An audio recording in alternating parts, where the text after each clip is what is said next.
श्री शिवाय नमस्तुभ्यम, हर हर महादेव, जय महाकाल। कैसे हैं आप सभी लोग। देखिए, आप सभी को पता है कि कल है मंगलवार का दिन और यह है वैशाख मास का आखिरी मंगलवार। आप सभी लोगों को एक छोटा सा उपाय कल मंगलवार के दिन जरूर करना है।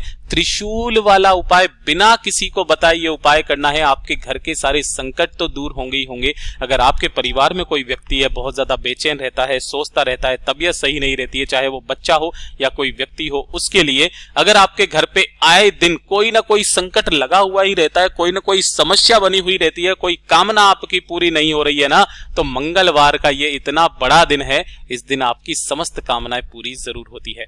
पूज्य गुरु जी की कथा से सुनकर और समझकर पूरे उपाय को बड़े ही विस्तार से बताऊंगा, परंतु उससे पहले आप सबसे एक छोटी सी प्रार्थना कि जो लोग पहली बार आए हैं चैनल को सब्सक्राइब जरूर कीजिएगा और वीडियो को लाइक करके देवादिदेव महादेव जी का कोई सा भी प्यारा नाम कमेंट बॉक्स में लिखना मत भूलिएगा।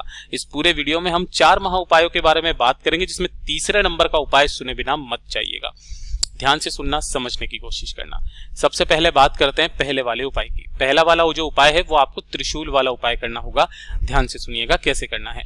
अगर आपके परिवार में कोई बच्चा है जो बार बार बीमार हो जाता है ना, या फिर उसे कोई नजर टोटका कुछ भी लग जाता है, चाहे वो बच्चा हो या आपके परिवार का कोई व्यक्ति हो, है ना, बार बार बीमार पड़ जाता है, नजर टोटका लग जाती है, कभी ना कभी उसके साथ कुछ ना कुछ होता ही रहता है ना, या फिर वो हमेशा बेचैन रहता है, सोचता रहता है, शारीरिक कोई कमजोरी है उस लोगों को, तो एक छोटा सा उपाय उसकी समस्त जीवन को सुधार करके रख देगा। एक छोटा सा काम, चाहे नजर टोटका कुछ भी लगा हुआ रहे, सब कुछ खत्म हो जाएगा, उसकी कमजोरी भी दूर हो जाएगी, है ना। आप सभी लोगों को करना है। परिवार का कोई भी व्यक्ति उस बीमार व्यक्ति के निमित्त भी कर सकता है, उस बच्चे के निमित्त कर सकता है, कोई दिक्कत नहीं है। आपको जाना होगा हनुमान जी के मंदिर में।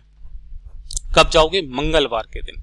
जब आप यहां पर जाओ तो एक दीपक आपको लेकर के जाना होगा, गोल बत्ती का। चाहे तो आप इसके अंदर गाय का घी भर लेना, गाय का घी नहीं है तो सरसों का तेल भर लेना, ठीक है। या तो सरसों के तेल का या गाय के घी का एक दीपक लेकर के जाना, हनुमान जी के समक्ष में इसे लगा देना। हनुमान जी से कामना बोल करके, जो हनुमान जी का उल्टा पैर है ये वाला, हनुमान 6 भाई हैं, हनुमान, गतिमान, रतिमान, इस तरीके से, तो यह है गतिमान जी का हिस्सा, ठीक है। तो आपको हनुमान जी के उल्टे पैर का थोड़ा सा सिंदूर किसी कागज पर निकाल करके लेकर के आ जाना है। आप पंडित से बोल दो, वो निकाल करके दे देगा उल्टे पैर का सिंदूर। उसे अपने घर पर लेकर के आना है। उस काजल को अपने घर पर ला करके गैस पर जला करके उस सिंदूर की, है ना, उस सिंदूर का काजल बनाना है। सॉरी, जो सिंदूर लेकर के आए हो उस सिंदूर का काजल बनाना है आपको, ठीक है ना, जला करके। तो जो भी काजल बनेगा वो इस तरीके से आपको एक डिब्बी के अंदर इकट्ठा कर लेना है।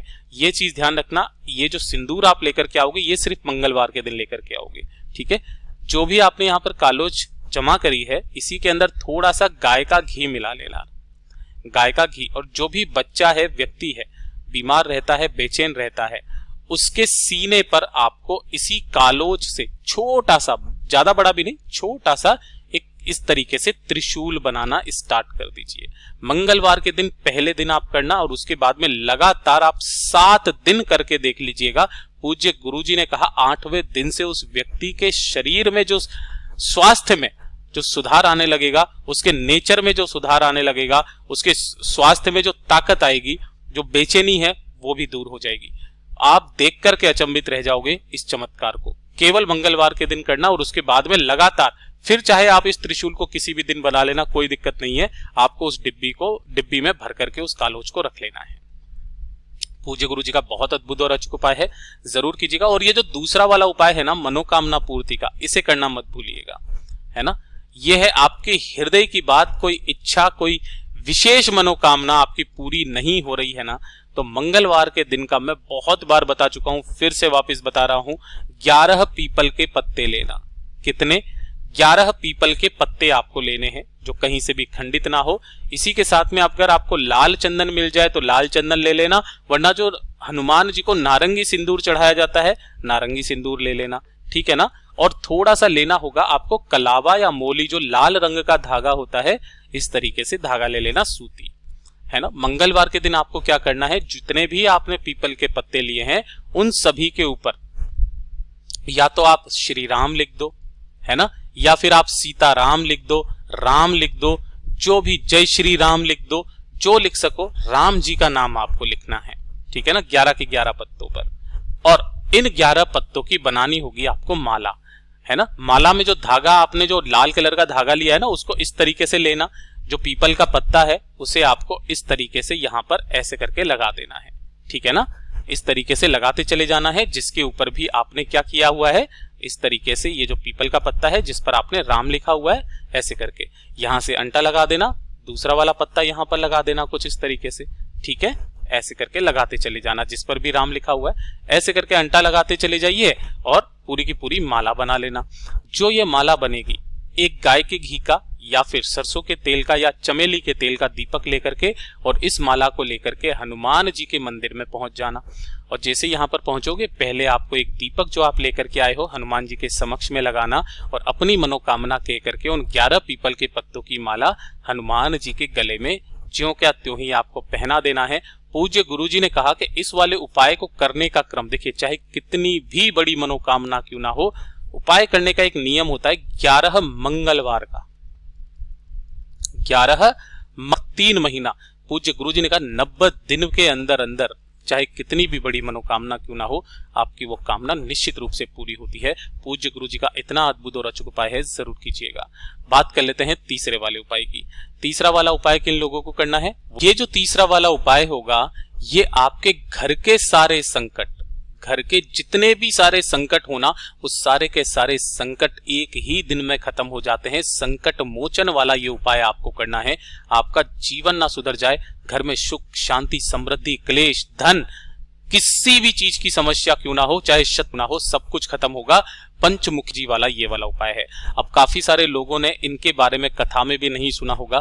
पूज्य गुरुजी ने कथा में भी बताया था कि ये जो पंचमुखी हनुमान जी का जो रुद्र रूप धारण किया था हनुमान जी ने, ये कब किया था और कैसे हमारे घर के संकट दूर होते हैं। तो आप सभी को पता होगा कि जब रावण और श्री राम जी का युद्ध चल रहा था ना, उस समय पर रावण का एक भाई और हुआ करता था, अहिरावण। नाम याद हो शायद, अगर आपने किसी ने भी संकट मोचन हनुमान अष्टक पढ़ा हो तो उसके अंदर भी एक लाइन आती है, मैं आपको पढ़ाता हूं, सुनाता हूं।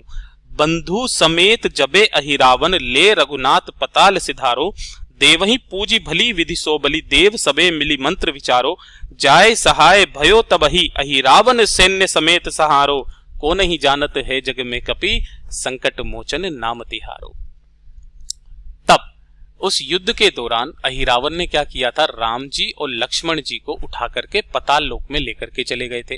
अब वहां पर जब हनुमान जी को पता चला तो हनुमान जी उन्हें बचाने के लिए पताल लोक में भी चले गए, लेकिन वहां पर अहिरावण को हराने का या फिर उसको नष्ट करने का जो एक कारण था वो ये था कि अहिरावण ने एक ऐसी व्यवस्था करके रखी थी कि 5 अलग अलग दिशाओं में एक एक दीपक जला करके रखा था कि अगर ये दीपक एक साथ बुझ जाएंगे उसी समय पर इसका सर्वनाश हो जाएगा।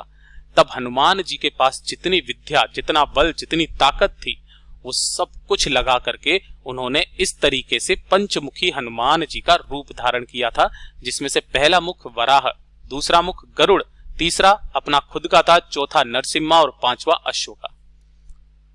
और पवन पुत्र होने के नाते पवन को अपने कंट्रोल में लेकर के जब 5 दिशाओं में फूंक मारी थी, एक साथ वो सबके सब दीपक बुझे थे। इन्हें हरा करके श्री राम और लक्ष्मण जी को उन्होंने आजाद करवाया था।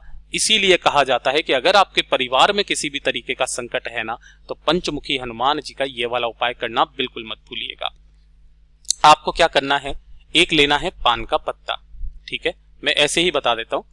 यहां पर मैं ले लेता हूं, ये एक इस तरीके से एक पान का पत्ता लेना है, आपको लिख भी देते हैं, पान का पत्ता। इस पान के पत्ते के ऊपर आपको लगाना होगा थोड़ा सा शहद, ठीक है, शहद लगाना और एक पंचमुखी हनुमान जी का छोटा सा फोटो लेकर के आना और यहां पर उसे चिपका देना। उस पर थोड़ा सा लाल सिंदूर लगा करके अपने घर के मंदिर में रख के धूप दीप से इसका पूजन करके किसी भी लाल रंग के धागे में इसे लेकर के और आपके घर का जो मुख्य दरवाजा है उस मुख्य दरवाजे पर अंदर की तरफ इसे लटका दीजिएगा।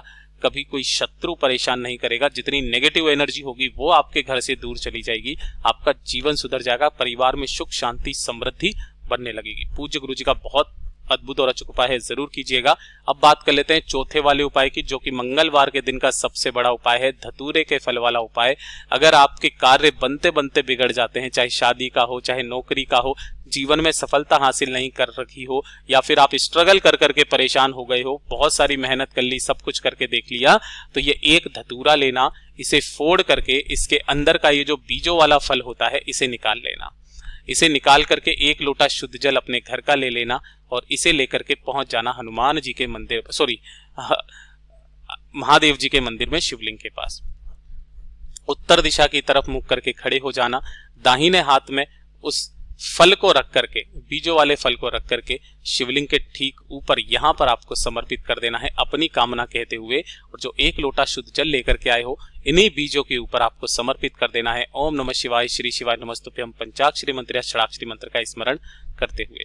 मंगलवार के दिन कर लो, 1 से 2 मंगलवार करोगे, जिस कार्य की सिद्धि के लिए आप ये उपाय कर रहे हो ना, वो कार्य भी सिद्ध होगा, जीवन में सफलता भी मिलेगी। पूज्य गुरु जी के सभी उपाय बहुत ही ज्यादा खास और अद्भुत है, जरूर कीजिएगा। वीडियो पसंद आए तो लाइक जरूर करना, चैनल को सब्सक्राइब जरूर कीजिएगा। मैं आपसे मिलता हूं अगले वीडियो में, तब तक के लिए ओम नमः शिवाय, जय महाकाल।